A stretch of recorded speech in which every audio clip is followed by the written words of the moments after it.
दरिया अब तेरी खैर नहीं, बूंदों ने बगावत कर ली है। नादा न समझ बुज़दिल हमको, लहरों ने बगावत कर ली है। हम परवाने हैं मौत समा, मरने का हमको खौफ कहा। रे तलवार तुझे झुकना होगा, गर्दन ने बगावत कर ली। सबसे पहले हमारे साथ चल करके आए हुए ऑल इंडिया मजलिस इत्तेहादुल मुस्लिमीन के सभी कार्यकर्तागण, इस हरदिया गांव के गयूर लोगों और पर्दे के पीछे से जो हमारी पाकीज़ा माँ, बहन और बेटियां, जहां तक मेरी आवाज जा रही है, सबको अस्सलाम वालेकुम व रहमतुल्लाहि व बरकातहू। मैं आपके गांव में कई बार आया हूं और मैंने इस गांव का एक एक घर दौरा किया है। शायद ही कोई ऐसा घर होगा जहां मैं नहीं गया हूं और यहाँ की समस्याओं से रूबरू नहीं हुआ। मैं सबसे पहले आप लोगों से पूछना चाहता हूं कि यहाँ जितने तमाम लोग हैं वो हाथ उठा करके बताएं कि बैरिस्टर असदुद्दीन ओवैसी को कितने लोग जानते हैं। बैरिस्टर असदुद्दीन ओवैसी साहब को कितने लोग जानते हैं? अल्हम्दुलिल्लाह लगभग सारे लोग जानते हैं।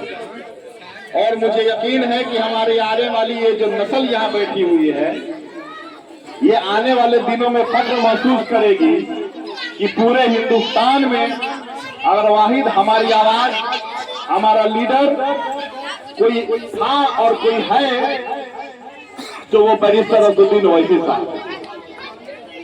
आपको बताने की जरूरत नहीं कि हम लोग यहाँ उनके सिपाही के रूप में घूम रहे हैं और हमारी बहन के दावतनामे पर हम यहाँ आए हैं आप सारे गयूर लोगों के पीछे अपनी कुछ बातों को रखने के लिए। सबसे पहले मैं चाहूंगा कि जो नौजवान मेंबरशिप कर रहे हैं वो अभी रोक दें। वसीम बाबू अभी मेंबरशिप का काम रोक दीजिए और आप लोग इत्मीनान से बैठ जाएं। यहाँ सारे हमारे बड़े बुजुर्ग भी हैं, हमारे नौजवान साथी भी हैं, हमारी पाकीज़ा माँ और बहनें भी हैं। आप लोगों से आप लोग सोचते होंगे कि आज तक हम लोगों ने आरजेडी को वोट दिया, कांग्रेस को वोट दिया, जदयू को वोट दिया, कुछ लोगों ने भारतीय जनता पार्टी को भी वोट दिया। अब ऐसी क्या जरूरत आ गई है चाहे हम ऑल इंडिया मजलिस इत्तेहादुल मुस्लिमीन को क्यों वोट दें? इसी तज़किरा के लिए हम लोग आपके सामने आमने सामने बैठे हुए हैं। मेरे भाई, हमारी पाकीज़ा माँ और बहनों से पूछिए कि एक औरत जब बाज होती है और उसकी कोई अपनी औलाद नहीं होती तो औरत तो प्यार की मूरत है, ममता की मूरत है। वो औरत अपने पड़ोस में किसी खेल रहे बच्चे को देख करके बड़ा खुश होती है और उसको अपने गोद में उठाती है। अगर उसके पड़ोस में कोई बच्चा नहीं हो तो गांव से गुजर रही एक बकरी के मेमने को भी उसी प्यार से गोद में उठाती है। वो अपने घर में पल रहे बिल्ली के बच्चे को भी उसी प्यार से उठाती है जैसे उसकी औलाद हो। लेकिन जब अल्लाह ने उस औरत की गोद भर दी और उसको अपनी औलाद हो गई तो क्या वो औरत किसी पड़ोसी के बच्चे को और बिल्ली के बच्चे को गोद में रखेगी? बोलिए, जवाब दीजिए आप लोग। वैसे ही समझ लीजिए कि जब तक अल्लाह ने हमारी गोद में हमारे अपने लीडर को नहीं भेजा, हमने भी कभी राजद, कांग्रेस, जदयू, भाजपा के लोगों को वोट दिया। लेकिन अल्हम्दुलिल्लाह अल्लाह ने हमारे बीच चांद को भी शर्मा देने वाला और शेर दिल जैसे कलेजे वाला एक लीडर भेजा है जिसका नाम बैरिस्टर असदुद्दीन ओवैसी है।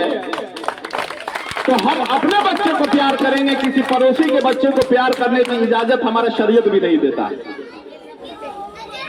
आज आपके बीच ऑल इंडिया मजलिस इत्तेहादुल मुस्लिमीन आई है। पूरे हिंदुस्तान में आपने देखा है, बहुत सारे आलिम हमारे बीच बैठे हुए हैं।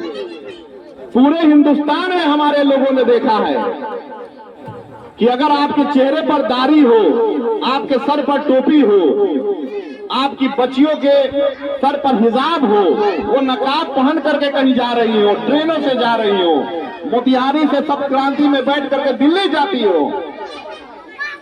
उनके दिल में, उनके घर वालों के दिल में घबराहट होती है। जब तक वो दिल्ली नहीं पहुंच पाते, आपकी औलादें बेचैन होती है कि अब्बा तो हमारे नमाज के पाबंद हैं, अगर ट्रेन में ही नमाज पढ़ना शुरू कर देंगे तो पता नहीं कौन सा चेतन शर्मा की तरह कोई पागल आरपीएफ इंस्पेक्टर दाढ़ी और टोपी देख करके गोली मार देगा। हमारी बच्चियां अगर नकाब पहन करके जा रही हैं तो गार्जियन बेचैन होते हैं कि हमारी बच्चियां बाजार तो गई हैं, बाइज्जत तो वैसे ही घर में आ जाए तो हम बहुत इत्मीनान से अपने घर में नींद ले। और जब कभी ऐसी घटनाएं होती हैं, जब जब जब जब जयपुर के ट्रेन में चेतन शर्मा नाम का एक आरपीएफ इंस्पेक्टर ने गोली मारी, आपको मालूम, उस ट्रेन में 3 हत्याएं हुई। एक आदमी उसमें हैदराबाद का रहने वाला था, एक आदमी आपके बिहार का मधुबनी जिले का रहने वाला था, चूड़ी बेचने का काम करता था, बहुत ही गरीब आदमी था। हैदराबाद वाले की जिसकी मौत होती है, हमारे अकबरुद्दीन ओवैसी साहब वहां के मुख्यमंत्री से मांग करते हैं जाकर के विधानसभा में, और उसी वक्त वहां के मुख्यमंत्री को 50 लाख रुपये सरकारी नौकरी और एक घर, जो लोग सोशल मीडिया पर होंगे वो देखे होंगे, उनको मुहैया हो जाता है। बिहार में जिसकी मौत होती है मोहम्मद अशरफ की, मधुबनी जिले की, उसके जनाजा में भी कोई शामिल नहीं होता जिसको आप अपना रहबर मानते हैं, आप अपना लीडर मानते हैं। उसकी आवाज उठानी बहुत दूर की बात है, उसके जनाजा में भी लोग शामिल नहीं होते। बगल में उसी वक्त कुछ दिन पहले हरियाणा के नूह में मौलाना साद की मस्जिद में मॉब लिंचिंग हो जाती है, उसके जनाजा में कोई आदमी शामिल नहीं होता। यही राजद वाले, यही कांग्रेस, यही जदयू वाले लोग अगर उसके जनाजा में शामिल होता है तो आपका ये बेटा, आपका ये भाई डॉक्टर शमीमुल हक ऑल इंडिया मजलिस इत्तेहादुल मुस्लिमीन की ओर से, ये आपकी क़यादत की ताकत है, इसको समझने की जरूरत है। बहुत सारे लोग, हमारे बड़े बुजुर्ग, पहले राजद को नहीं, हम भाजपा को वोट नहीं देंगे भाई, वो हमारे कौम के खिलाफ बोलती है। बेशक हम भी कहते हैं कि हम भी भाजपा के खिलाफ आपके साथ क़यामत की सुबह तक खड़े हैं, लेकिन इन गठबंधन वाले को देखिए, आप लोगों ने देखा होगा कि हमारे पार्टी की ओर से, हमारे रियासी सदर जनाब अख्तरुल इमान साहब की ओर से बाकायदा लेटर भेजा जाता है, जिसको हमारे तिरहुत प्रभारी राणा रणजीत सिंह जी आरजेडी ऑफिस के पास लेकर के जाते हैं। पहले बयान होता है कि हम लोग गठबंधन में आएंगे, वो लोग कहते हैं कि नहीं, ऑफिशियल सूचना नहीं है हमको, हमने सुना नहीं।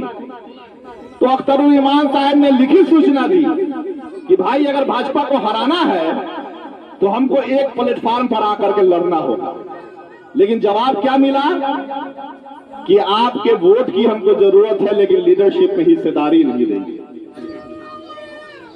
मुसलमानों के वोट की सबको जरूरत है, वो चाहे हमारे नीतीश बाबू हो, चाहे हमारे तेजस्वी यादव जी हो, चाहे अभी एक नए बाबा जी पीला पीला गमछा लेकर के घूम रहे हैं, जिन्होंने मुसलमानों को और आपके नबियों, आपके माय नबी को गाली देने वाले एक छिछोरे यूट्यूबर मनीष कश्यप को अपने पार्टी में शामिल कर लेता है। लेकिन किस शर्म के साथ उसी पार्टी में मुसलमान रहते हैं और उनके मुंह से